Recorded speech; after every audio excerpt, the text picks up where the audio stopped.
Well, thank you very much, Dan, and thank you very much to Ripon and Franklin for having me here this morning. It may be that my greatest claim to fame was that Mrs. Thatcher, standing in the ballroom of the residence on Massachusetts Avenue, once mistook me for Lynn Cheney and congratulated me on a very fine book. So I just sat there and took it because it seemed to be the best thing to do.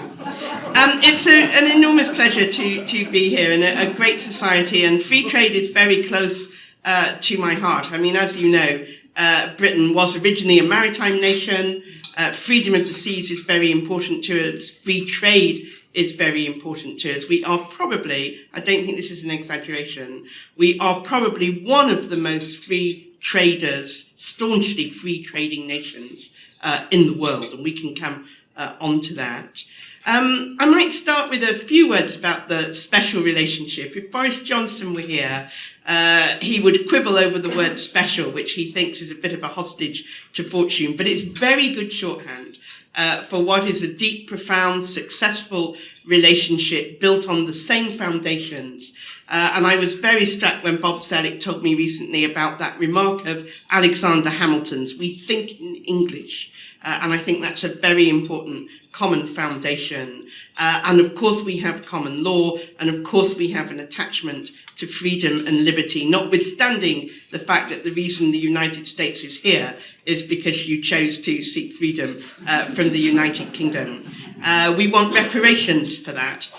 We think that will stand us in good stead as we recover the economy post-COVID. But I think in general terms, the special relationship rests on four broad planks. One is a shared endeavour in war and peace. I have had the honour to serve alongside the American military and civilians, working on the Balkans, working in Afghanistan. We, the Brits, think of ourselves already as a global player. You might have heard a lot about global Britain. In fact, we would say we never left the global stage. This is now an opportunity post-EU membership to do even more in other parts of the world, notably the Indo-Pacific, where what's called a day one, night one ally. As Mrs. Thatcher said, we will be with you wherever you go. The second plank is more forward looking. It's about forging a common purpose to deal with the new challenges of the 21st century. Not just a more aggressive Russia, a more assertive China. I think we all know that the world is more uncertain, not just because of the pandemic, but in any event was getting that way. There's a bigger competition among the great powers to set the rules of international affairs, and things we once took for granted, like trade and free trade, those very concepts are under attack, and you see that on human rights as well. And at the same time, you have these big global issues like climate and health that we need to tackle together. And when President Biden visited the United Kingdom, we were able to agree some proper statements and agreements. One of them is a tech partnership, and we want to use that to develop, and we want to build on the outcome of COP26 in Glasgow. The next thing I'd highlight are the people-to-people links. These have been so important throughout our shared history. I think it's probably true to say that compared with when I first came to America 25 years ago with George H.W. Bush and then Bill Clinton, there were more people in America proportionately who had ties with Europe, ties with the UK specifically. I think that's attenuating as demographics change. So it's the embassy's and my job to keep those links strong and to interest the next generation of Brits and Americans in each other and what we can do together. And then the last plank is, of course, the trade plank. We very much want to deepen our trading relationship and our investment relationship with the United States. We are among each other's largest investors. Every day, 1.7 million Brits go to work in the UK for an American company, and the same is 1.3 million Americans go to work every day in the United States for a British company. And trade in goods and services is well over $250 billion and if you add investment into that, it all goes over $1 trillion. So there is lots we can do on this together. We very much want to get the 232 talks on tariffs started. I'm sure this will come up in questions, but let me just say that talks on tariffs will be win-win. As a free trading nation, as an aggressively free trading nation, we want to remove all tariffs. So I'll put that on the table right now, and I'm sure we'll talk about it later. We also want to go into areas of greater cooperation over regulation, and we want to look at digital. Digital is obviously a growing area of commerce. We want the free trade agreement that we hope to negotiate with the United States to have a very sound digital element, and we want that to be something of a trailblazer for other agreements. And then I might just highlight small and medium-sized enterprises. Both our economies rely on SMEs to a huge extent. SMEs are a critical part of COVID recovery. We have some plans to work with you to bolster the support we give to small and medium-sized enterprises. So I hope that's a snapshot of some of the areas we can discuss today. Once again, thank you very much for having me. Great honour to be here with Senator Portman and Congressman Brady. Thank you very much.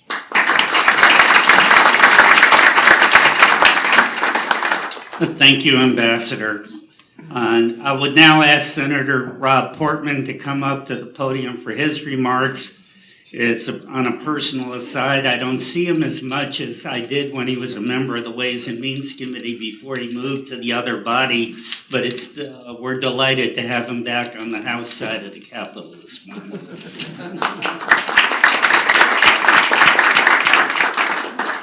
Thank you. I could tell Don Carlson stories all day, but I won't. But it's good to be back with you, too. Bill Archer was my mentor, and therefore Don was my mentor back in the day. But it's great to be here. Councilman, good job again in bringing together an august group of Ripon supporters. And Dame Karen, I love that name.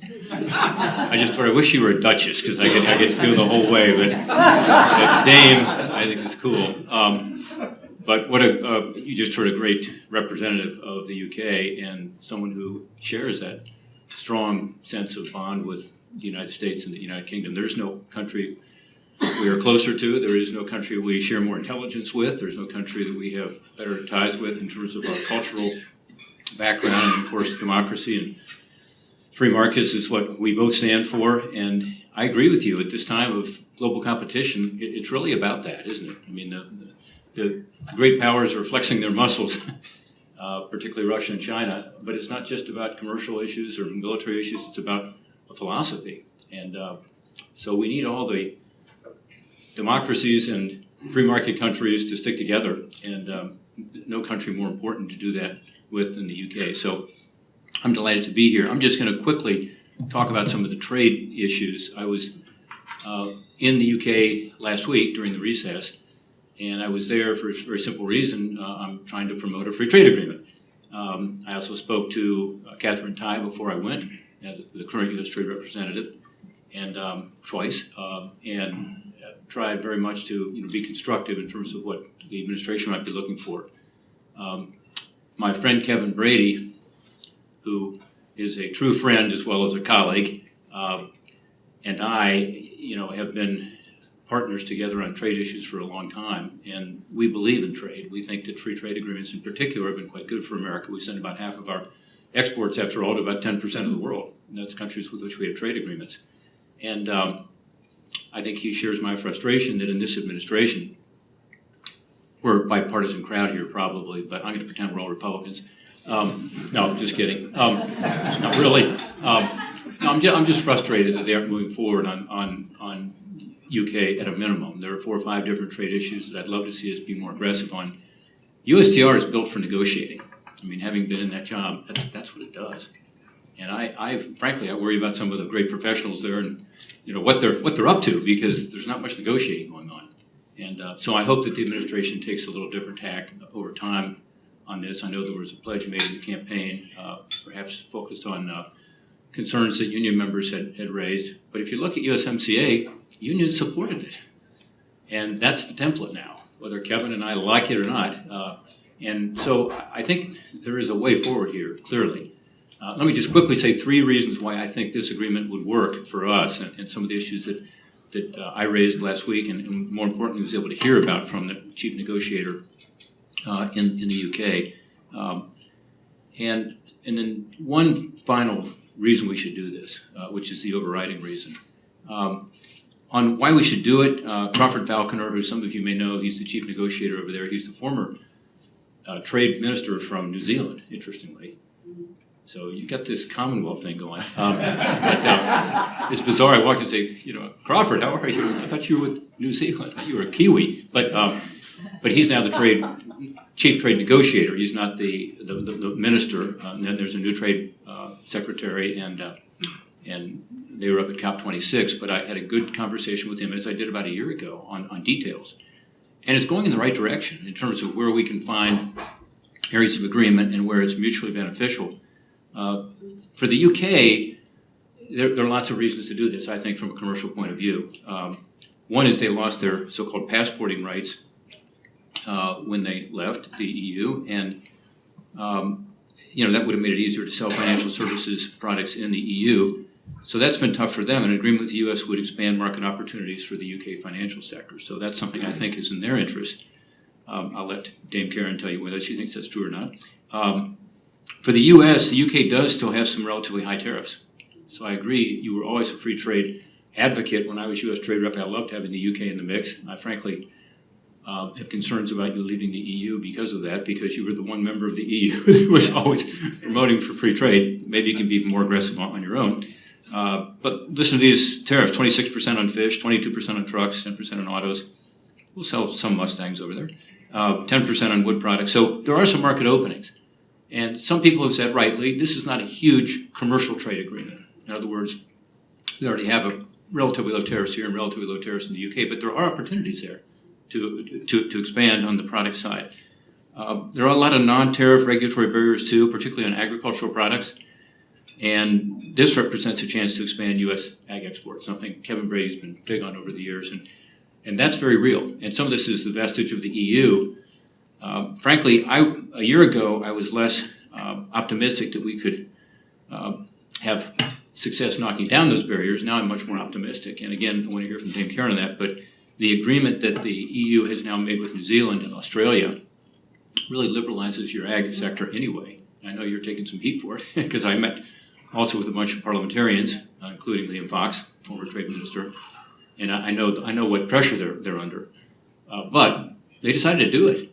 So when you do an agreement with New Zealand, it's an ag agreement, and you liberalize your market, which the UK has. That makes it much easier for us. By the way, the UK has gone ahead and done about 69 agreements, basically EU agreements that they've picked up. So they're aggressive.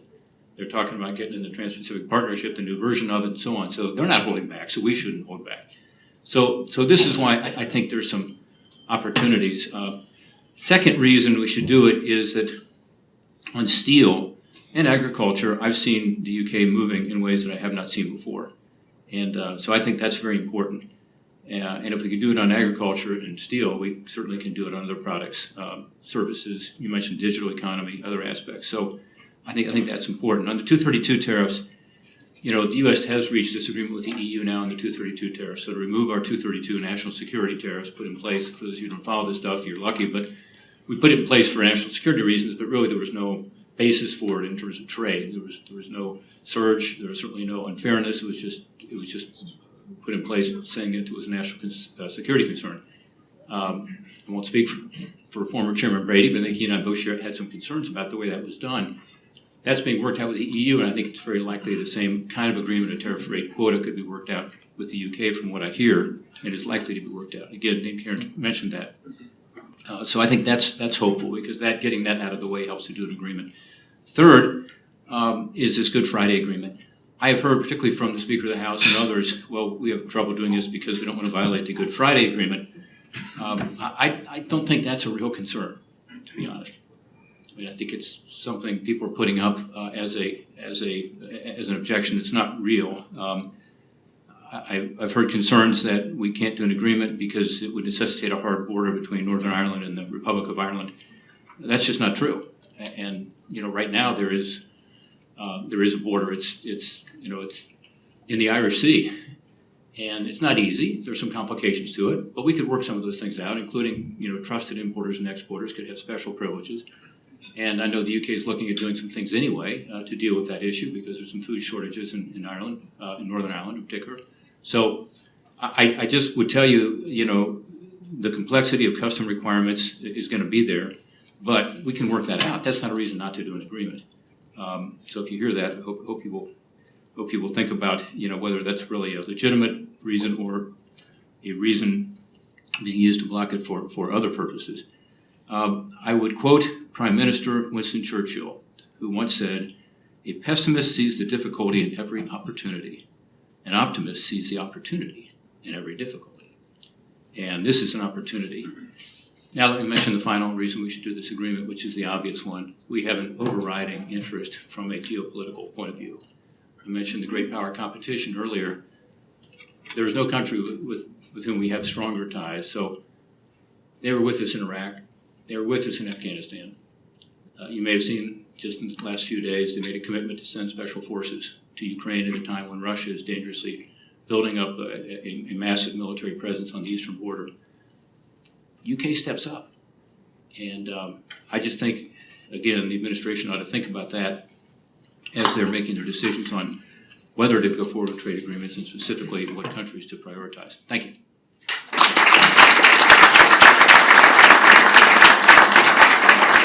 Thank you, Senator. The third member of our panel is Chairman Kevin Brady. I would invite him to the podium. It's hard for me, knowing that he has announced his retirement, to think that this might be one of the last times he appears before us, but I hope it's not. So, Kevin Brady. Don, thank you for being such a great friend, and as with Rob, a great mentor to me and so many in this room. I'm always grateful when someone says, and Kevin Brady is retiring, that there isn't applause. I'm so happy when that doesn't happen. To Jim and Beverly, thank you for your leadership of Ripon and getting us back together. There's no substitute for the energy and the ideas and the exchanges that happen when we're able to meet together. And so gathering, Ripon has always been, I think, crucial to policymaking in developing relationships in Washington, which are so valuable, as Rob knows, in being effective. And it's been a challenge the last year and a half. We love the fact you're bringing us back together, so thank you for that. To Ambassador, it is a delight working with you. Very excited about your role, your energy, and just your thoughtfulness in all these issues.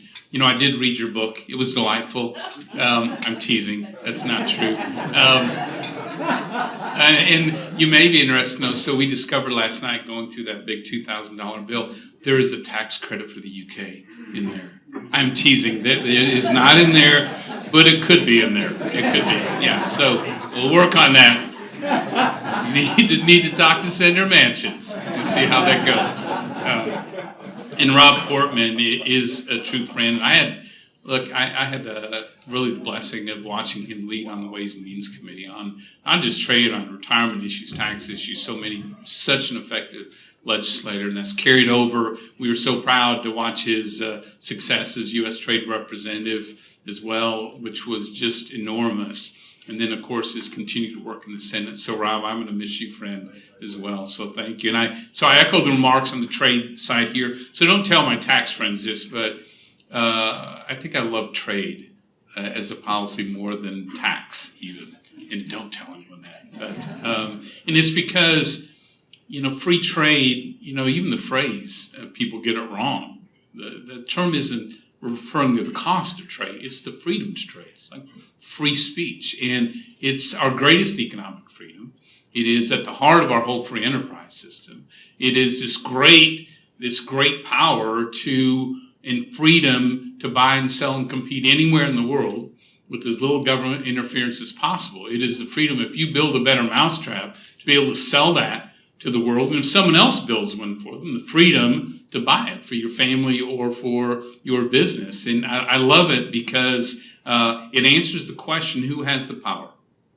Who has the power to decide what products are available to you and at what price? Is it Washington? Is it special interest? Is it labor unions? Or is it you, the consumer? The freedom to trade has a simple answer. It's you, the consumer. has the power. And so that power can be so disruptive in this world we live in, this digital world. We see whole industries disrupted because of the freedom to develop new ideas and the freedom to buy and sell and compete around the world. That's why I love being involved in free trade as a policy matter. I think it's crucial for us here with this relationship with the UK. I am frustrated. America needs to be leading on trade. And right now, the rest of the world, our competitors are divvying up the customers around this world, leaving us on the sidelines, our workers, our farmers, our tech companies, our service providers. It is, I think, a crucial mistake in so many ways. And I think it's crucial. The first steps we need to take is end this trade moratorium on market access. It's real. I understand every administration takes a little while to get their feet underneath them on trade. That's fair enough. But now is the time to give us a true trade agenda that goes beyond, I understand, the worker-centric, the climate-centric, the enforcement-centric agenda. But that's not enough.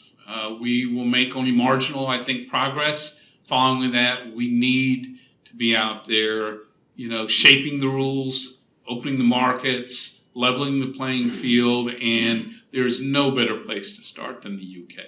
I think the first 5 negotiating rounds went, I think, relatively well under the prior administration. Are there challenges ahead? Yeah, absolutely. Agriculture, market access. We always have the civil aircraft issues, digital services tax, issues like that. But there are great, as Rob said, as Senator Portman said, great opportunities in services and digital trade and state-owned enterprise, intellectual property. There are just big opportunities here. And as what you all know in the trade world, when we are redesigning and reinventing trade relationships with longstanding friends, it isn't the quantity you're necessarily focused on, it's the quality of the agreement. And just like with USMCA, the 21st century demands a different type of trade agreement, even a different type of trade agreement, Rob, than you worked on, where tariffs and quotas and barriers at the border were the biggest walls to tear down. Now what we know are there's so many barriers beyond the border, that can make it difficult for countries and markets to connect in a big way. As I always say today, it seems like especially beyond the borders, many of our trading relationships are like trying to plug a U.S. plug into a European socket. It's designed not to connect. 21st century trade agreements do the opposite. They tear down those barriers, connect those new markets and new products and services in a big way. And with the UK, I think we need to end this trade moratorium. B, need to begin our negotiations with the UK. And I still think there are great opportunities with the EU, with a second, more comprehensive agreement with Japan. We need to be in the Asia Pacific in a big way, whether it's Africa or other entry points we want to do as administration. I think there's a lot of bipartisan goodwill built up and momentum from USMCA. Let's use it. So, end the trade moratorium, begin negotiations with the UK, and every president needs trade promotion authority. The world needs to know you're serious. And we're not going to see the types of serious discussions on issues and difficult issues unless every president, including President Biden, has the ability to negotiate on a track that guarantees a timely and effective vote in the House and the Senate. We have I'll finish with this, I think we have a very talented U.S. Trade Representative in Ambassador Tai. She's smart, she's hardworking, she gets it in a big way, comes from the Ways and Means Committee as well. Let's cut her loose to open new markets, and let's begin with the UK. I think that's the smartest move that we can make. Thank you.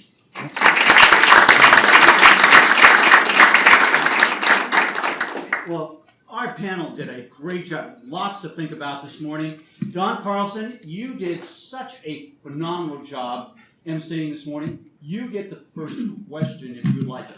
Okay, it's kind of going to be a double question. First for Ambassador Pierce. UK has a special relationship with the Commonwealth nations. Do you see that as helping, hindering, or complicating the negotiations on a U.S.-UK treaty? And then for Chairman Brady and Senator Portman, USMCA, is that going to be a help, a hindrance, or a complication for negotiating a U.S.-UK treaty? Ambassador? Well, thanks very much. I think the short answer is no. There isn't a Commonwealth free trade area. I think anyone who's negotiated with India knows that they are even fiercer negotiators than USTR are. But I don't see any read across or complications because we have individual bilateral agreements with various members of the Commonwealth, and Senator Portman mentioned Australia and New Zealand, and there are others. So there won't be a complicating factor. We do contribute to trade best practice within the Commonwealth, but that's a separate thing. So I mentioned USMCA earlier because it was an example of us coming together as Republicans and Democrats and supporting a trade agreement, which hadn't happened in a while, let's be honest. And I remember when the CAFTA Accord was being negotiated here in the Hill. By the way, Kevin Brady was my top advocate on the Ways and Means Committee to try to get that done. We were 50 votes short and barely got it done. And it was frustrating because trade had become, over time, so partisan that it was impossible to have a trade agreement passed without getting into politics rather than substance. So I think USMCA was a breakthrough in that sense. Is it perfect? No. I don't speak for Chairman Brady, but we had some concerns about it in terms of the union presence, some of the provisions as it related to autos and so on. But at the end of the day, it was an opportunity for us to have this long-awaited breakthrough where, Republicans and Democrats alike could say trade is positive for our country. So I think that it's a template for the future that, at least in the Biden administration, with a 50-50 Senate, we'll see what happens in the House, but we'll see what happens in the Senate for that matter. But I think it's it can be used as a positive way. But my point earlier was that if it's unions that are blocking us doing any free trade agreement, then why was it that they were so supportive of USMCA in the end? So I think it can be a template going forward. Yeah, I agree. It should be helpful going forward on trade. As Rob said, there were parts of this agreement that I didn't agree with, but that framework worked for Mexico in those labor issues. And parts of that framework will work well as we look at other trade agreements. I think the caveat here is enforcement. It is very important for any administration to enforce across the board, especially when there are violations of an agreement. In this case, I think the administration would do well, and I've raised this with Ambassador Tai, to be aggressively enforcing the energy violations, for example, in Mexico, as well as the labor violations in Mexico, because that will send the signal that the administration is going to protect and hold accountable the entire agreement itself. That, I think, if you don't do that, you potentially undermine support for new trade agreements. So I think it's, as I've talked to Ambassador about this, very important in many ways to send a strong signal. Accountability occurs across agreements like this.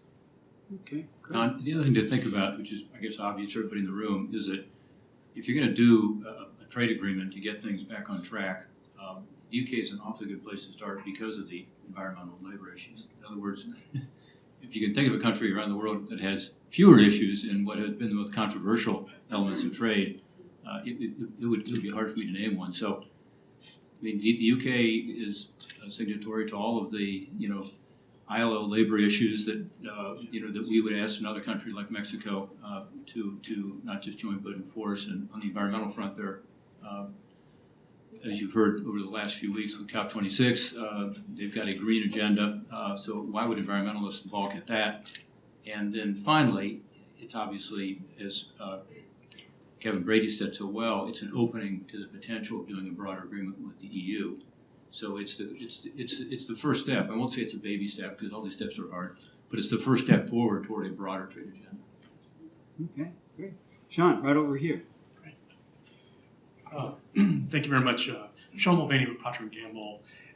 As a company, we serve 5 billion consumers all around the world. So we are adherents and believers and committed free traders as P&G. Last week, I had the opportunity to be in Boston, listening to Ambassador Tai and Chairman Richard Neal. And my question relates to the Good Friday Agreement, because I want to pose what he said, because this is sort of the big obstacle, at least that we have to get behind us. And our journey is to also not only do what's in the interest of our countries and modeling the way for the transatlantic economy, but we're trying to rebuild the trade narrative in the U.S. But here's what Chairman Neal said. He said the U.K. must not undermine the Good Friday Agreement. Years later, such a position of making a land border instead of the Irish Sea is a direct violation of the negotiated agreement, to which the U.S. perceives itself as a guarantor. All parties in the Good Friday Agreement had to compromise. Ireland gave up its claim on 6 counties in Northern Ireland as Articles 2 and 3. In exchange, the UK promised to get rid of the border entry. Brexit does not mean that the UK gets to reinstitute a land border. It must stand by its original agreement. There will be no renegotiation of the negotiation. That's what he said. And I feel like it's hard for us to get past that when the chairman's in that position. And so how is it that we can overcome that? Because it's sort of a first step, I feel like, to getting us back on track. Well, thanks very much for the question. And I know it's on people's minds, and it's a very fundamental question. And I talked to Chairman Neal just after he'd made that speech in Boston. And he said, I want a free trade agreement with the United Kingdom. So we have to get out of the conundrum we've managed to put ourselves in. That's US and UK and the EU. If I set out where we are now, perhaps that will be a helpful starting point. So we are still talking to the European Union about the Northern Ireland Protocol. And those talks were going well this week. They'll continue next week. What we want to do is renegotiate the protocol. The protocol was a special part, if you like, of Brexit. It was designed to bring into practice in trade exactly the Good Friday Agreement, because it was exactly designed not to put a hard border between Northern Ireland and Ireland. And the Prime Minister, if he were here, would be happy to repeat what he told the Senate chairs and the House chairs when he visited in September. We stand by the Good Friday Agreement. We will not put a hard border on the island of Ireland. But there are complications because of the EU single market, and the EU want assurances, reasonably enough, that goods going into a part of the EU from the United Kingdom will not contaminate the EU single market or introduce bad elements into it. We believe we can do that, as Senator Portman was saying. We believe we can find those assurances through other ways than the disproportionate checks that the EU is currently carrying out. So if you think of the EU and you think of all of its external borders, so that's its external border to the east of Europe, its external border to the south of Europe, and then you come up Ireland and the coast of the Great Britain mainland, 20% of all total checks that the EU are doing are carried out in respect of Northern Ireland. So that's massively disproportionate. It's led to shortages on the shelves of Northern Ireland. For example, Jewish communities can't get kosher food. It's led to critical shortages of medicines. And in turn, those things have caused a breakdown in trust between the communities, which it threatens the balance that's in the Good Friday Agreement. So it's not just a trading issue, important as that is. It's going to the heart of the balance of the communities in Northern Ireland. So the British government would like to have a negotiated solution with the European Union, but if we can't get a negotiated solution that protects these very important things, then the government will consider using what's called Article 16. Article 16 is a safeguarding measure. It's within the Northern Ireland Protocol, so it doesn't rip apart the protocol. It certainly doesn't touch the Good Friday Agreement. It would enable us to introduce specific protections, let's say for pharmaceuticals, and then we would be committed to go into an ongoing dispute resolution with the European Union until the dispute was resolved. So we believe it's a limited and proportionate way of dealing with a very real problem. If we do nothing, then not only will the people of Northern Ireland not get their goods and medicines, one community in Northern Ireland will be increasingly alienated, and we believe that that is the bigger threat to the Good Friday Agreement. We would simply encourage our EU friends to be pragmatic. We do believe this can be sorted out, as Senator Portman was saying. Thank you for asking. Sean, just one other comment, and I was perhaps too cynical earlier because I'm sure there are legitimate concerns. I know that about Good Friday, of course, but I think it's used as an excuse also. And I say that because there's no discussion of cardboard. I mean, I think you just heard that from Dave Heron. And second, one point to be made, which maybe is obvious to everybody, it's a negligible amount of trade. It is, I mean, the numbers, because I pushed this with Crawford, how much is it? It's very, very small compared to trade, with the UK and the US as an example, or with the EU. So it's an issue that can be resolved.